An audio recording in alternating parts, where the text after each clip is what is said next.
He knew everything.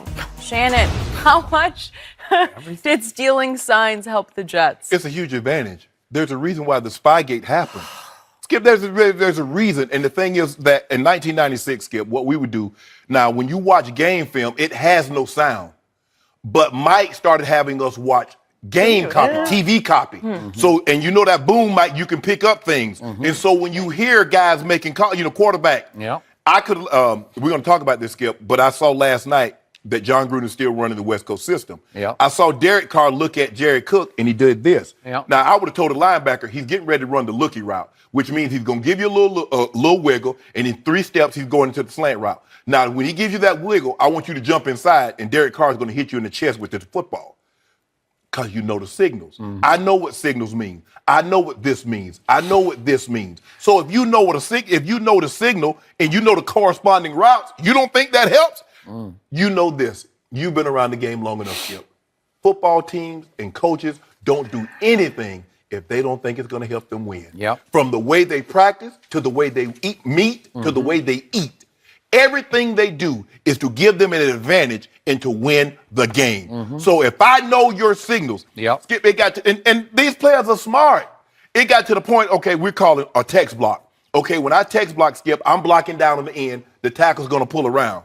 Well, he keep hearing me say text, text, text. He started jumping outside. So guess what? We had to go. Hey, man, I'm going to San Antonio. Man, I'm moving to Dallas. Same thing. He didn't pick up on that. Or if I'm by myself and we got a block, normally I'm blocking. Zim would holler, Gilligan, I'm on an island. I got this guy by myself. Now, if Zim would have said, you're alone, what do you think that defensive end is going to do? He's going to try and bull me over, Skip. But after a while, you got to change Gilligan to something else. Right? I'm going to Coney Island. I'm going to hot dog. Skip, combination block. Me and the tackle, we got a combination block, Skip. Hey, man, you want a burger and fries? That's a combo. So you have to switch it up. So if Matthew Stafford is coming up to the line and they've heard TV copy and they watched him and then he gives a certain signal, Skip, the defense meet too. Okay. That's why they also put the headset in the defensive guys because the offense steal their signals too. They do. Told a story in 1996, Skip. We was playing the San Diego Chargers at home.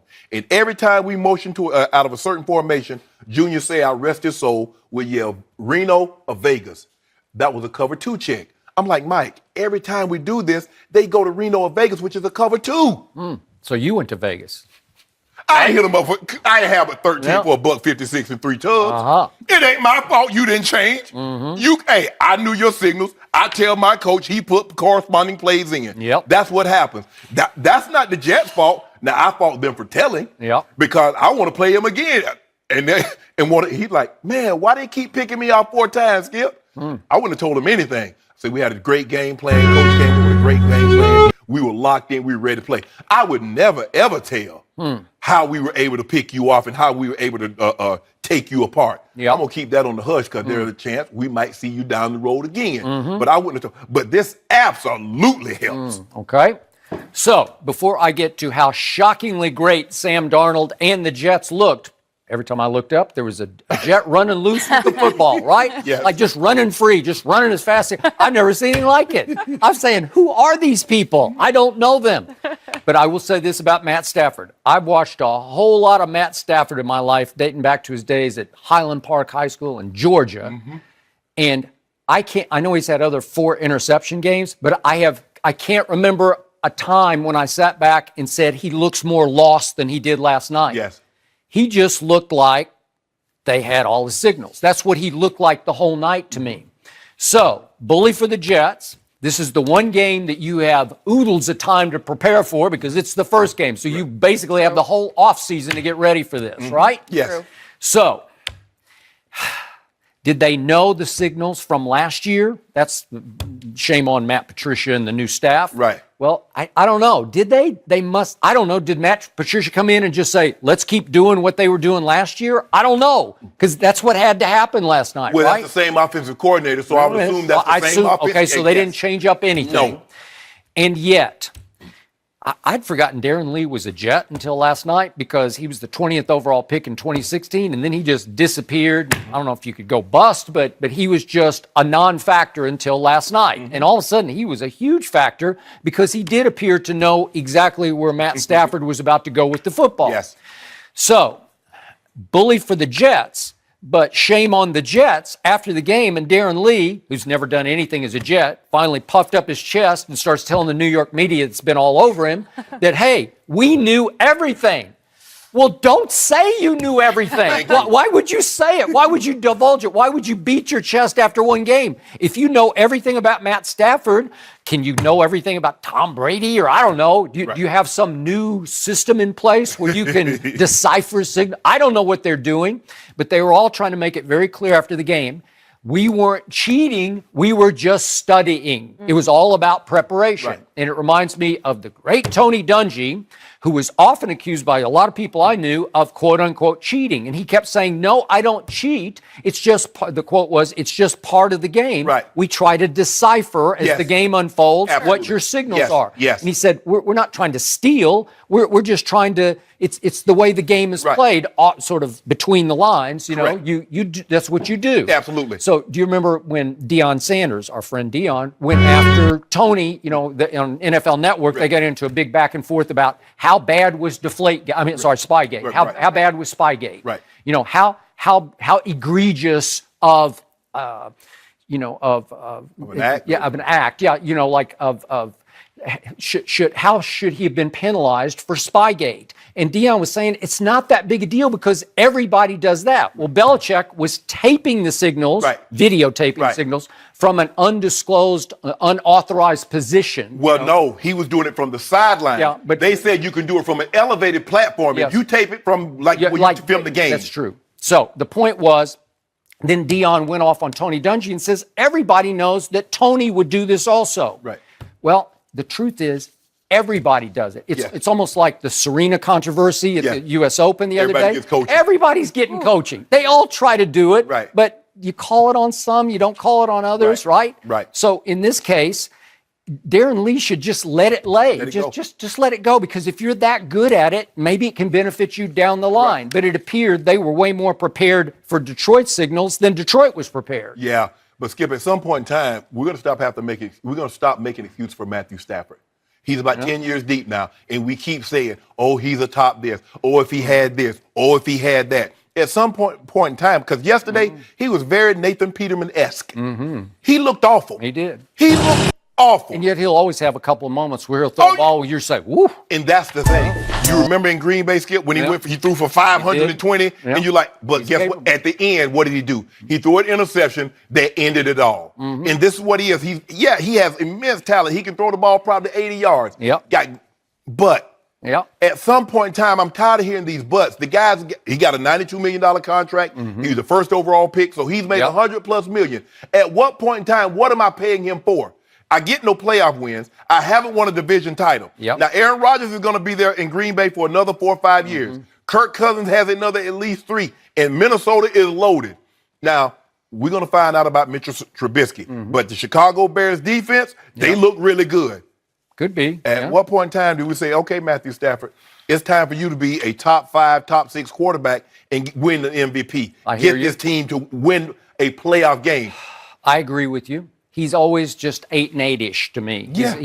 He'll win you some games and he'll lose you a bunch of games. Yeah, and he did have Megatron, who was the most dominant receiver in his era for a stretch. Yeah. I think he's got pretty good receivers right now because Galladay is really good. Well, you know, Golden Tate and Jones, he has some good receivers. Yeah.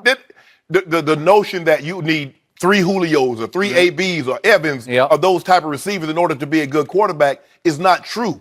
But him turning the ball over at an alarming rate, and that's the problem that he has, is that his turnover. Matt Patricia standing on the sideline like, man, I should have stayed my butt in New England. I had Tom Brady. I had we don't have no names on the defense, but we were solid, and I gave that up for this. Isn't it funny how every assistant who leaves Tom Brady starts to struggle after they leave Tom Brady? Well, they ain't got Isn't Coach it funny? Isn't it funny how Tom Brady makes it all work? I mean, you struggle a little bit when mom and dad stop paying them bills. Yeah. You struggle a little bit. You're like, man, you start to appreciate getting them good old 3 meals a day. You start to appreciate not having to pay for phone, not having to pay for rent. Yeah. And then all of a sudden you get from under Coach Belichick, you're like, oh man. Yep. Now I realize what Bill was doing. Yeah, right. You realize what Tom Brady did just to cover up all of your blunders And and Bill, all I your trust. weaknesses and all your swings and misses. He just makes it all go. Now, back to a young quarterback named Sam Darnold.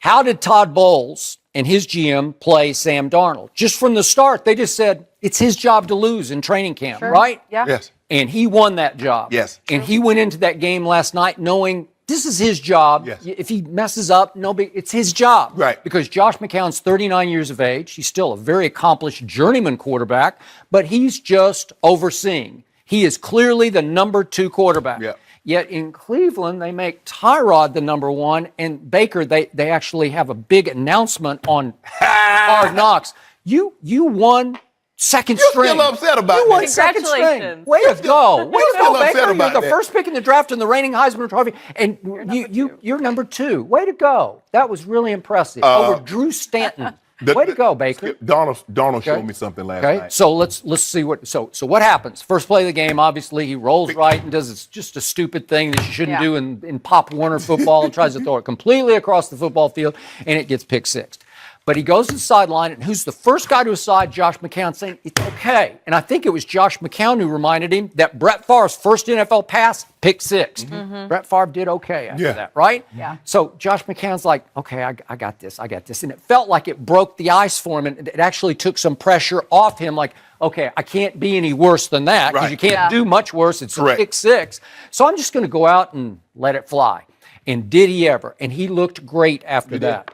And again, my issue with him, he's such a good kid. He tries too hard. And at USC, with all the Heisman hype and build-up last year, he would try to make the impossibly perfect throw. And he would hold on to the ball. And he was a fumbling machine, and he had way too many interceptions. So he was a turnover machine at USC last year. Right.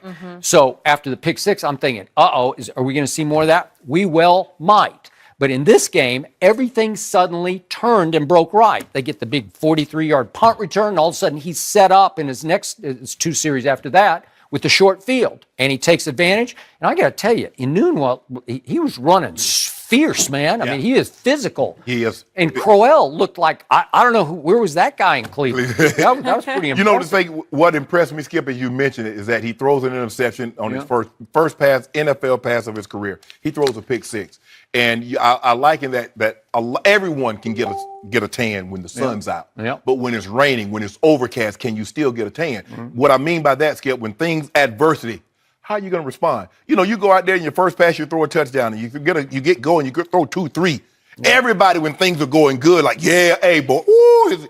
But to have that kind of adversity as a young quarterback, the youngest starting quarterback since, 1950? That's saying something for him to do that. And so, I tell you what, Skip, if I'm the Giants, and they would never say this, they better pray that this kid is not what he looks like he's going to be. Because if he is, and you got Eli, and you could have had this kid, boy, oh boy, the New York media, they might run the Maras up out of town. They will not do that. I know that, but I'm just saying, Skip, you talk about right. If this kid, Skip, you had a chance to get him. Now, and Saquon Barkley looks good, but let's just say, if I got a choice between having a running back for 10 years or a quarterback for 10 years, I'm taking the quarterback. Well, all I know is it's a long season. Oh, yeah. But he looked good. Yeah, he looked good. Well, and Shannon, you brought up Patricia maybe missing his good old life. Yeah. All of our new head coaches, winless. What? Winless. I know one guy didn't lose. I know not the guy that's making $100 million. You make $100 million as a coach. It's interesting that you bring that up, actually, because, yes, John Gruden's second debut with the Raiders. Teamwork.